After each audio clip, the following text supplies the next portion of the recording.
கர்த்தருக்கு பிரியமான தேவ ஜனங்களே, இந்த ஞாயிறு விருந்துக்காக உங்களை அன்புடன் அழைக்கிறோம். இந்த நாளுக்குரிய ஆசீர்வாத வசனம் ஏசாயா 35:4.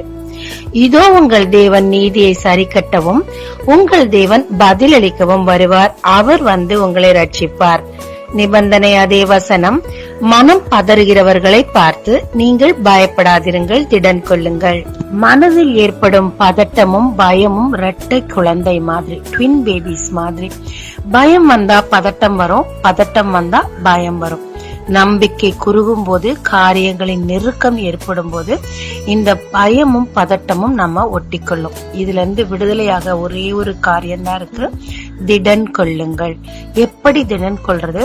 தாவீது தன்னை கர்த்தருக்குள் எப்படி திடப்படுத்தி கொண்டார்னு பாக்கலாங்க. தாவீது சிக்லாக்ல எல்லாவற்றையும் இழந்த போது இந்த பதட்டமும் பயமும் அவருக்குள்ள வந்தது.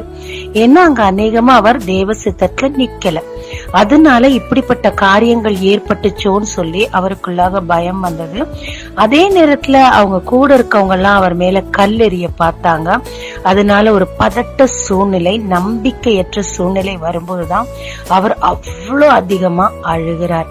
அழுதவர் அத்தோடு நிறுத்தி கொள்ளாம கர்த்தருக்குள் தன்னை திடப்படுத்தி கொண்டார் அப்படின்னு சொல்லி பாக்குறோம். அவர் அந்த இடத்துல எப்படி திடப்படுத்தினார்னு எங்களுக்கு தெரியாது. ஆனா சில இடங்கள்ல அவர் தன்னை திடப்படுத்தின காரியம் எப்படியா இருந்ததுன்னு பார்க்கலாம். சங்கீதம் 42:11 சங்கீதம் 43:5 என் ஆத்துமாவே நீ ஏன் கலங்குகிறாய், ஏன் எனக்குள் தியங்குகிறாய், தேவனை நோக்கி காத்திரு, என் முகத்திற்கு ரட்சிப்பும் என் தேவனுமாயிருக்கிறவரை நான் இன்னும் துதிப்பேன் அப்படின்னு சொல்றாரு. இங்க தன் ஆத்மாவோடு அவரே பேசிக்கிறாரு. நீ ஏன் இவ்வளவு கலங்குற, ஏன் இப்படி தேங்கி போய் நிக்கிற, தேவனுக்கு காத்திரு. 2 காரியம் தான் ஆத்மால இருக்கிறத கண்டுபிடிச்ச மாதிரி 2 காரியத்தை அவரை உற்சாகப்படுத்தவும் கண்டுபிடிக்கிறார். காத்திரு, இன்னும் துதி. இதுவரைக்கும் துதிச்சா ஓகே, இன்னும் அதிகமா உன்னோட துதிய இன்க்ரீஸ் பண்ணன்னு சொல்லி தன் ஆத்மாவுக்கே தான் பேசிக்கிறார். ஒருத்தர் எத்தனை பெரிய அதிகாரியா இருந்தாலும், எத்தனை பேர் அவனுக்கு கீழே அடங்கி இருந்தாலும், தன் நாக்கையும் தான் ஆத்மாவையும் தானே அடக்கிறவன் தான் உண்மையான லீடரா இருக்க முடியும்.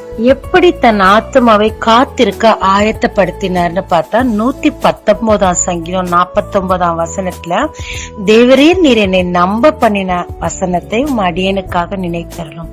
தேவன் அவரை நம்ப பண்ணின வசனங்கள் அவர் இருதயத்துக்குள்ளாக ஓடிக்கிட்டே இருக்கு. இதையெல்லாம் பேசின கர்த்தர் நிச்சயமா இவைகளெல்லாம் கொண்டு வந்து என் வாழ்க்கையில் சேர்ப்பார். அது வரைக்கும் வரும் இடர்கள், பிரச்சனைகளை நான் பதறி போய் அவைகள் எதையும் சவல போல இழந்துராதபடிக்கு தேவன் நம்ப பண்ணின வசனங்களை நினைத்து என் ஆத்மாவை அடக்கி அமர பண்ணி நான் காத்திருக்கும் போது இன்னும் துதித்து, துதி எதை குறிக்குதுன்னா ஒரு பாசிட்டிவிட்டி, அவருக்கு வரப்போகும் நம்பிக்கை, இன்னும் நடக்காத காரியங்களை நடந்ததா நினைத்து அநேக புத்தகங்கள்ல அவர் துதிச்சிருப்பாரு.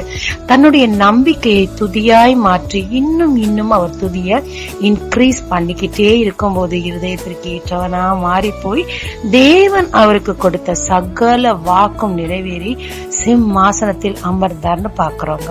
இன்னைக்கு தேவன் உங்களை நம்ப பண்ணும் வசனம் இதுவா இருக்கும் பட்சத்துல இதை அப்படியே கர்த்தர் நிறைவேற்றுவார். என்ன வசனம்? இதோ உங்கள் தேவன் நீதியை சரிக்கட்டவும் உங்கள் தேவன் பதில் அளிக்கவும் வருவார்.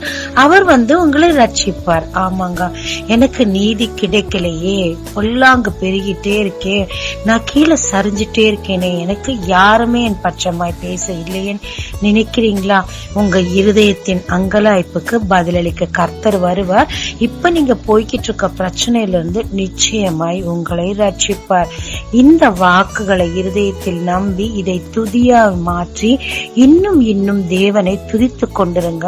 உங்களுக்கு செய்ய போகும் நீதியை நினைத்து ஆண்டவருக்குள் மகிழ்ந்திருங்க. பயப்படாதீங்க, பதறாதீங்க. நெகட்டிவான வார்த்தைகளை பேசாம உங்களை நீங்களே திடப்படுத்திக் கொள்ளுங்க. இந்த வார்த்தை நிச்சயமாய் அப்படியே உங்கள் வாழ்க்கையில் பலிக்குங்க. ஜெபிக்கலாமாங்க.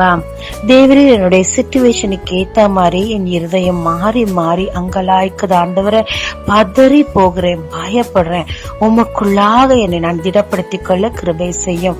சங்கீதம் 84 சொன்ன பிரகாரமாக உன்னில் பலன் கொள்கிற மனுஷன் பாக்கியவான் சொல்லுகிறீரப்பா. அப்படியாக உம்மிடத்திலிருந்து பலனை வசனத்தின் மூலம் எடுத்துக்கொண்டு நானும் பாக்கியவதியா இருந்து உம் வாக்குகள் நிறைவேற காத்திருந்து உம்மை துதிக்க கிருபை தாரும்.